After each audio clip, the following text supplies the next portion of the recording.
Haleluya. Dalam episode ini kita akan lanjut pada ayat yang ketiga dari 1 Raja-Raja 17. Saya bergairah sekali untuk membahas ayat-ayat ini dari kisah ini. Sangat luar biasa. Nah, bunyi firman Tuhan seperti begini. Pergilah dari sini, ini kata Tuhan kepada Elia, pergilah dari sini, berjalanlah ke timur dan bersembunyilah di tepi sungai Kerit di sebelah timur sungai Yordan. Saudara-saudara, hari ini banyak orang senang sekali tinggal di comfort zone, zona nyaman. Saudara tidak akan pernah maju dalam kemuliaan yang luar biasa sampai engkau meninggalkan zona nyaman.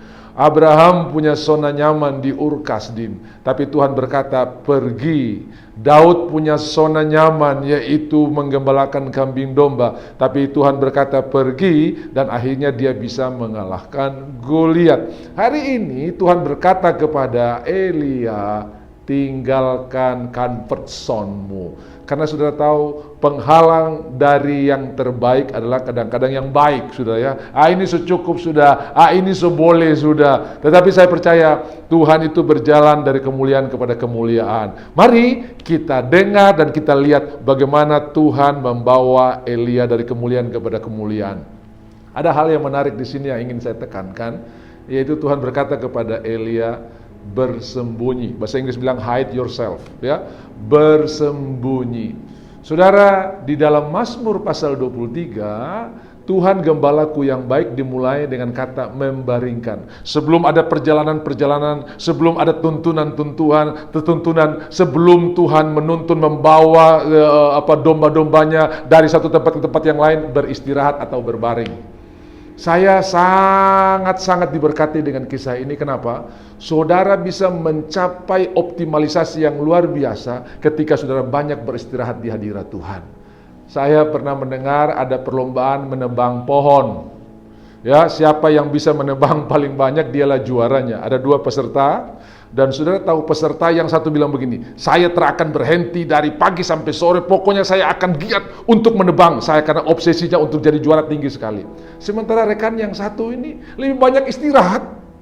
Ya, kadang-kadang dia dengar, sudah tidak ada bunyi menebang, lalu dia berkata, pasti saya menang ini. Kenapa? Temanku lebih banyak istirahat sementara saya kerja dari pagi sampai sore. Betapa terkejutnya ketika sore hari ketika mereka menghitung hasil tebangan. Yang istirahat punya lebih banyak daripada yang giat dari pagi sampai sore. Lalu dia tanya, kok kamu bisa begitu? Iya, tiap kali saya istirahat, saya kasih tajam sapu kapak. Jadi hasil potongnya lebih banyak daripada si temannya ini yang kapaknya tidak pernah diasah dari pagi sampai sore. Saudara, ternyata waktu kita hide atau bersembunyi, itu kapak kita sementara diasah. Orang yang menanti-nantikan Tuhan, itu kekuatannya lebih hebat, saudara ya. Orang yang menanti-nantikan Tuhan berjalan tidak lelah, berlari tidak lesu, ada berkat yang luar biasa. Bersembunyi.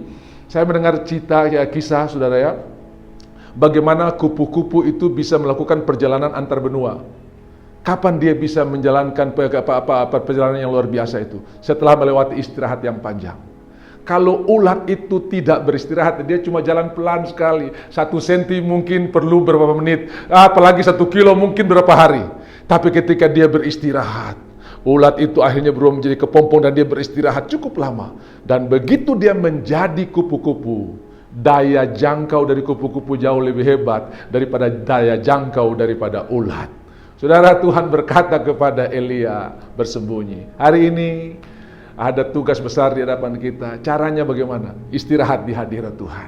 Nikmati anugerahnya. Jangan fokus kepada masalah, tapi fokus kepada Tuhan. Nanti kita akan lihat kisah-kisah selanjutnya. Bagaimana sesudah beristirahat ini, Elia melakukan perkara-perkara yang luar biasa. Nantikanlah Tuhan, berharaplah kepada Tuhan, tinggal di hadiratnya, itu beristirahat. Jadi, Elia disuruh Tuhan beristirahat. Gereja Tuhan, jemaat Tuhan beristirahat di dalam hadiratnya.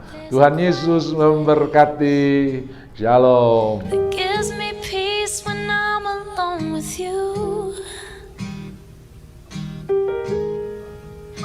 There's a hiding place. Your spirit's always there when I'm confused.